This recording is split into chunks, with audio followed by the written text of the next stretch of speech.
వలలో వలలు విస్తారంగా వేశాడండి. వలలు విస్తారంగా వేశాడు ఆ రాత్రి. అంటే ఆ గల్లయ్య సరస్సులో పేతురు చేపలు పడటానికి విస్తారంగా కష్టపడ్డాడు, విస్తారంగా ప్రయాసపడ్డాడు. ఆ రాత్రి ప్రభువు లేని రాత్రి, ఆ రాత్రి తన జీవితంలో ఒక మార్పు తీసుకొచ్చే రాత్రి.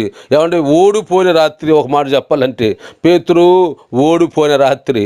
ఏమంటే ఈ రోజున ఈ లోకం కోసం నువ్వు పరుగులు తీసి ప్రయాసపడుతున్నావేమో, దానివల్ల నీకేం ప్రయోజనం ఉండదు, సమస్తాన్ని వదిలిపెట్టాల్సిందే. ఆ రాత్రి ప్రభు యాకోబును దర్శించిన రాత్రి. ఆ రాత్రి యాకోబు కూడా అదిగో తన జీవితంలో ఒక నిర్ణయాన్ని తీసుకున్న రాత్రి అని చెప్పాలన్నమాట. ప్రియా దేవుని బిడ్డలారా, నీ జీవితంలో ఇంతకాలము ఒక నిర్ణయం లేకుండా ఉన్నావా? నీ జీవితంలో అద్భుతం చూడలేవు. కాబట్టి యాకోబు ఒక నిర్ణయం తీసుకున్నాడు. ఏం తెలుసా? ఇంతకాలము నేను ప్రయాసపడినంత కూడా వ్యర్థమే. సొలొమోను అంటాడు ప్రసంగ గ్రంథంలో, నేను గాలికి ప్రయాసపడినట్లుగా ఉన్నది, సూర్యుని కింద